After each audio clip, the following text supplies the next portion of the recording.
Hello BookTube!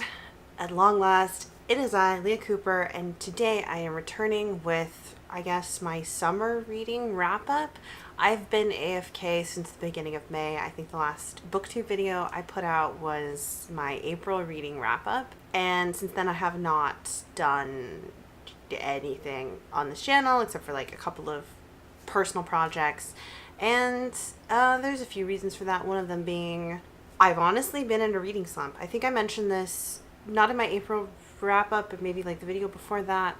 I was in a reading slump then. It didn't really turn around all summer. Summer was just like a really uninspired reading month. I think I almost listened to more audiobooks than I read. I kind of was reading like 1.5 books a month.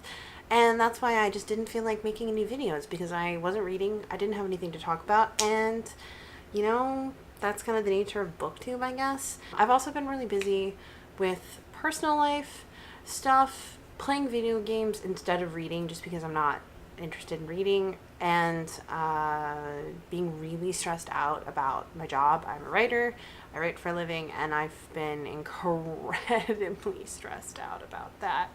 I do kind of want to make a video with like talking about life updates and writing stuff, book stuff, because I did have a couple of books come out this summer. I'll do that some other time. Yeah. That out of the way, why don't we just like get into the handful of things I have actually read. I'll try to roughly do these in the order that I finished them. Some of them took me a really long time to read though. So I'm going to start with The Scandalous Sisterhood of Prickwillow Place. This was an audiobook. I think I spent like 3 months listening to this audiobook, not because it was bad or anything, but just because I was really slow with reading audiobooks. This is really fun. It's written by Julie Berry. It's a middle grade book, basically. I would say it's kind of an older middle grade book. It's set in Victorian-ish England at a ladies' finishing school / boarding school, and kind of it's meant for girls who are a little bit of misfits. Starts off with the headmistress and her brother dropping dead at the dinner table, and the girls hiding the bodies because they don't want to be sent back to their families. And it's just their misadventures as they try to figure out who murdered their headmistress and hiding everything, keeping things a secret. And it is a ton of fun. I thought the narrator was quite good. She did individual voices for all the girls, so even though there were like 6 or 8 characters with point of view characters, it was pretty easy to follow along. I liked it well enough that I picked up another book by Julie Berry, and I'm currently listening to that on audiobook as well and quite enjoying it, though I'll talk about that in some future video. But yeah, I think if you like middle grade books about girls, especially historical books, and you kind of like quirky characters, totally check this out. It was a lot of fun. And it's not something I've ever seen talked about on BookTube. I found it was like it was on my library's overdrive as like available now under audiobooks. And that's usually where I look for audiobooks because I don't want to request them. I'm usually like looking for something to start listening to immediately. That's why I picked it up. And I was really pleasantly surprised. I think I gave this 5 stars. And that might be like a little bit generous, but nothing in my mind stands out as like a glaring error with the book. So I would wholeheartedly recommend it. Next thing I finished was the Not So Stories. I got this as an e-arc from Rebellion Publishing, and it's a multi-author short story collection, edited / put together by David Thomas Moore. And this book took me a while to get through, and a lot of that was because multi-author short story collections I like to take my time with. I don't like to just sit there and like read the whole thing. I'll read like one story and then I'll set it aside and then I'll read another story, etc. And the other reason was that the subject matter was a little bit serious. This collection is a response to Rudyard Kipling's Just So stories, which include things like The Jungle Book, Mowgli's Story, that kind of thing. Rudyard Kipling is generally considered pretty damn racist, right? And his stories are very rah-rah Imperial England, etc.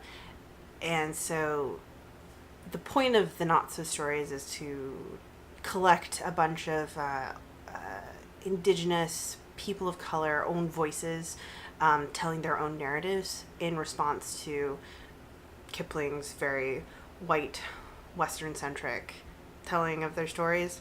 And I think I gave this a 4, like on average. Definitely not all of the short stories in the collection were 4s for me. I would say a couple were 2s and 3s, but quite a few were 4s. Yeah, I read this from April to June, so it's been a while since I read it. And I honestly, I couldn't tell you individual stories that I enjoyed or individual authors that I liked. I was supposed to review this because I got it as an e-arc from NetGalley, but it took me so long to read, and I was in the middle of my reading slump and just not making booktube videos, that I never really got around to reviewing it. Whoops.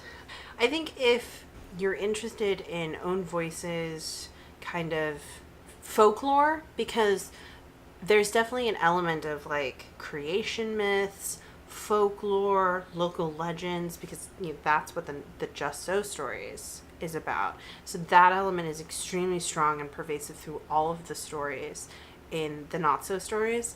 I think if that interests you, this is a collection worth picking up. Okay, the next thing I read, this is really bad.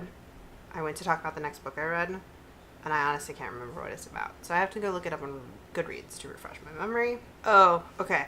So the next thing I read was the last novella, I think, in the... What is this series? I want to say it's the last novella in the Brothers Sinister series. It's called The Lady Always Wins by Courtney Milan. I've read a lot of Courtney Milan this year, and I continue to, over the course of my reading, so I'm trying to read basically historical romances, which were kind of like light and easy reading. So The Lady Always Wins is a novella. It's about 70 pages. I give it a 3-star. It's about a dude and a gal, and they were in love, and they wanted to get married, and his family didn't agree with it, and they threatened to cut him off without a penny if they eloped together, and so the gal backed out of it. Now years later, he's trying to woo her back. Obviously, this didn't stick with me, like, because I had to look it up, and I gave it 3 stars, but it's whatever, it's fine. I'm just gonna move on now. The next thing I read was another audiobook, and that was Heartless by Gail Carriger. This is the 4th book. Yeah, 4th book in the Parasol Protectorate. So I started reading this in ebook, and then I finished my audiobook, and I checked on Overdrive, and they had this on audiobook as well. So I did a little bit of like back and forth ebook, audiobook. I want to say I listened to like 2/3 of it on audiobook. Irregardless, I gave this a 4-star. I thought it was really good. I thought the audiobook was a lot of fun. I'm gonna go ahead and I requested the 5th book on audiobook as well, just because I think the narrator is really entertaining, and just like the humor of the story lends it really well to an audiobook, because it's got a nice amount of like action adventure with the protagonist, whose name I've forgotten, running around, but Alexia kind of running around and having adventures. So in the last, I can't like talk about the plot because it's 4th book. I did mention how I really hated the 2nd book, and I thought that the 3rd book redeemed itself, but I was going to wait until the 4th book to see if I actually wanted to continue with like Gail Carriger in general, because I was kind of iffy on her. The 4th book definitely continued in the same vein as the 3rd book, so I enjoyed it a lot more than even books 1 and 2. Okay, so the next thing I tried to read was actually a DNF, and that was A Princess in Theory by Alyssa Cole. I saw someone else talking about this book. She highly recommended it. Now I'm forgetting her name. Wow. Can you tell I'm out of practice doing this? Anyways, I saw someone else read this and like it a lot. It's a contemporary royals romance novel. Like, a dude's a prince of a kingdom, and this girl is his betrothed, but her parents died. She's been an orphan in the U.S. Social services system, and she doesn't know who she is or that she's betrothed to him. Sounds like my kind of shit, right? Like my kind of crack.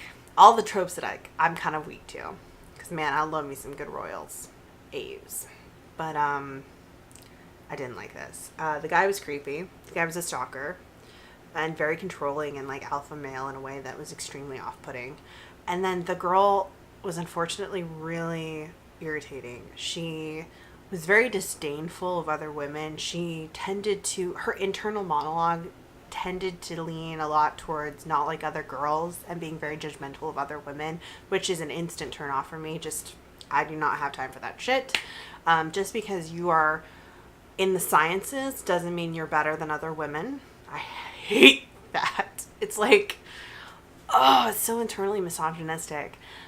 She was like very derisive of her friend, who was like a little bit more into like drinking and partying and occasionally making bad decisions with her hookups. But like fundamentally, this girl was her friend, and her friend actually acted like her friend. And so the fact that her the protagonist's internal monologue was so derisive of that friend, it really bugged me. So I read about 100 pages of this and DNF'd it because I was like, it was unfun, and I don't have time for that. I know a lot of people like Alyssa Cole. I wanted to too.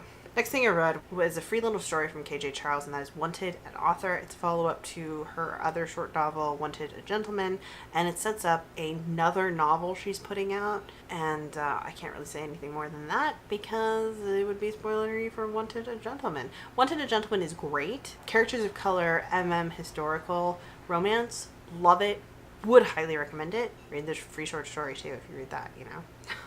After that, I listened to another audiobook, and that was Gil's All Fright Diner by Ailey Martinez. I love Monster by Ailey Martinez. It's like one of my favorite novels. I've always wanted to read more from him. So I picked up this on audiobook, gave it a 3. That might be a little generous. It was very like masculinely butch in the way that is kind of a turnoff. It's about a werewolf and a vampire in a diner that's like a portal to hell, and the plot's interesting enough, but it was pretty forgettable, to be honest, and I didn't like the main characters, and there was a lot of fat phobia in it. So like honestly, like as I'm rehashing the book, I think I'm gonna lower my rating to like a 2-star. I'm gonna do that right now. I wouldn't necessarily recommend it. After that, I read Artificial Condition by Martha Wells. This is the sequel to All Systems Red, which is her sci-fi novella series from Tor.com Novellas. I gave this a 5. Freaking loved it. I loved All Systems Red. I love this. I can't wait to read the next one. I have it on hold from the library. Hopefully it comes soon. I can't say anything since it's a sequel, but basically it's about a murder bot that has removed its governing module, and this follow-up was fantastic. I don't know how Martha Wells writes such wonderful characters that you get so invested in so quickly, but she does. I love it. Tell me your secret, Martha Wells. Next thing I read was After the Wedding. This is another historical romance by Courtney Milan. This is the second book in the Worth saga, so it's a different series than the rest of them. I read the first one. I want to say I talked about it in my April wrap-up. I gave this a 3-star. I wasn't a huge fan of it. I don't think I'm having historical romance reading fatigue, or even necessarily Courtney Milan fatigue, because I still think back fondly on some of those Brother Sinister books and like how much I enjoyed them. I just think the last couple I've read from her just haven't been very good. This one in particular, I think, had a cool plot idea. It's about the younger sister of the older sister from the first book, who's fallen on very hard times. She's been separated and hasn't talked to her family in a long time. She's estranged from them, and she gets forced to marry a guy at gunpoint, and it's all this like intrigue and stuff, and them trying to figure out how to annul the wedding, and like all that plot's really great, but like none of the on page was really dedicated to that. Like it was dedicated to the girl having an inner monologue about how she just kept repeating to herself, I deserve love, like over and over again. And like, that's nice, but do that once, not for 200 pages, please. I got to the end of the book and I was like, wow, nothing happened that whole book. 3 stars.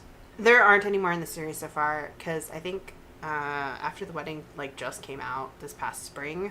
And Courtney Milan's not like a super fast writer, so I don't really expect to see another one from her for 6 to 18 months. Will I continue reading Courtney Milan? Will I read more of her backlist? Yeah, because I'm trash. And I hope I find another like trilogy or something in her backlist that I like really connect with, because this has been a kind of few duds. That's everything I read from May to August. 4 months. Not very many books. Originally this year, I had planned to read 100 books. That was my goal. I'm not going to make that at all. I reduced my Goodreads goal to 50, and I think even that might be a little bit of a struggle, but thank God for short stories and novellas because they are my only saving grace. And also, wow, Hype Trade audiobooks, what a lifesaver. I love them so much. I can't believe I resisted listening to them for so long. Like, they're so awesome. I listen to them whenever I'm out in the car. I listen to them in the store, like when I'm grocery shopping. I listen to them when I'm cooking. Can't recommend them enough. I'll see about doing maybe like a currently reading or like a TBR for September video kind of soonish. Yeah, maybe an updates video. I know Kelsey over at the Fancy Hat Lady Reads tagged me in a tag video about a month ago. I will do that, yeah, as soon as I charge the battery on my camera. Anyways, thanks so much for listening. As always, if you like my sporadic content, my like kind of random thoughts on books, don't forget to hit that subscribe button. And I'll see you guys when I see you guys.